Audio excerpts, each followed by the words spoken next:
Good day, eggs. Today I shall be taking you on a little tanky trip through the First World War. Specifically, we'll be looking at tanks which I believe will be appearing in Battlefield 1.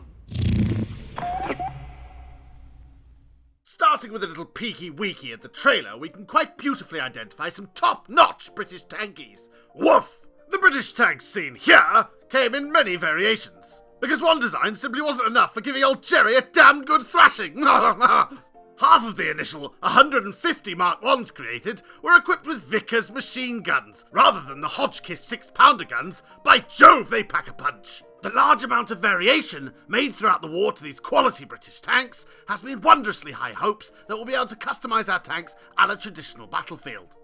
I can see you sitting there wondering to yourself, why are there no German tanks in the trailer, eh, General Bong? Well, I shall tell you. The Germans had no general enthusiasm for tanks. And to tell you the truth, neither did we.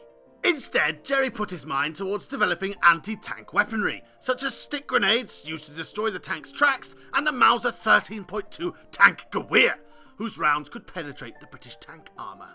Those pesky Germans would, however, often capture our gorgeously made British tanks and utilise them for their own devilish means. Schnell, Hans, schnell! The British are having their tear crumpets and have left the keys in the ignition. This mechanical Teutonic scrumping led to the British Army to use the red and white striped markings seen in the trailer. This was obviously done so they could tell the tanks apart, not that the giant iron crosses and skulls were any kind of giveaway. In 1918, the Germans did develop and field a tank of their own, the A7V. However, only 20 were ever built and used in combat, and it also took a whopping 18 men to crew. Hop in, lads! Similarly late into the war, the British also fielded the Whippet, a nippy little runaround intended to complement the British heavy tanks. A company of 7 Whippets once wiped out 2 entire German infantry battalions, killing over 400 men. In that same day, however, one Whippet came up against a German A7V and was completely destroyed. So very effective against infantry, not so much against enemy tanks. Will the Whippet or A7V feature in BF1? I'd like to think they will. Even though they didn't appear until 1918, I would love to see lots of variation on the battlefield. I do, however, think it's more likely that the Germans will utilise more armoured cars than tanks. After the use of the British Mark I and the development of the German anti-tank guns, the French upgraded their Schneider CA1, which had not yet seen a lick of combat. It was fitted with angled armour panelling, which would deflect or resist the anti-tank rounds more effectively. Even for its day, its box-style design lacked a turret and was also lacking in firepower. Designs for enhancing the Schneider were all eventually cancelled and never saw the light of day.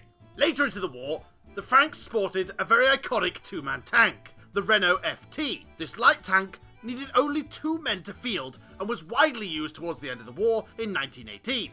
They also lent some to the American Expeditionary Forces, who forgot to bring their own. The French had one more trick up their sleeve, a heavy tank called the Saint-Chamond. Altogether, 400 of these tanks were produced and used until the late summer of 1918. This tank, it needs to be longer. I cannot fit my lunch in here. The long design was clearly for purposes of baguette storage, but it was also apparently vital to being able to house its 75mm field gun. Sweet Nelly! I suspect one, likely the Renault, if not all 3 of these tanks might appear in Battlefield 1, as they offer some nice variation to the standard British tank, as lovely as it is. In terms of tanks that were actually used in combat throughout the Great War, that was about it. There were, however, a few funny designs that cropped up. Let's have a little nosy. This bizarre penny-farthing-esque Russian Tsar tank never made it out of its August 1915 testing fiasco, which left it rusting some 60 kilometers away from Moscow for the next 7 or 8 years. The Italians designed and finally built 2 Fiat 2000s in 1918. They were never fielded in combat, despite looking like some kind of mobile death fortress, weighing in at 40 tons. That's 10 or 12 tons more than the British Mark V. Several other countries stuck their oar in with a few designs, but they didn't make it past field testing. And that, my sweet porky pies, is it. If I had to put down money, I'd definitely say that we'll see both British and German Mark I through 5s, and perhaps a few Whippets and A7Vs. I feel quite confident that the Renault FTs will feature, and I would love to see the Schneider or the Saint-Chamond for some variation. Will DICE throw in a few curveballs and let us play with some prototype tanks that were never actually used in combat? Well, I think it's possible. Certainly, don't you?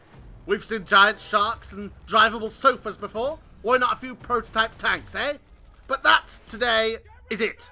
Hopefully your mind is just as excited as mine as to the multitude of mechanized weaponry we may or may not be able to use to wreak havoc, death, and destruction down upon each other.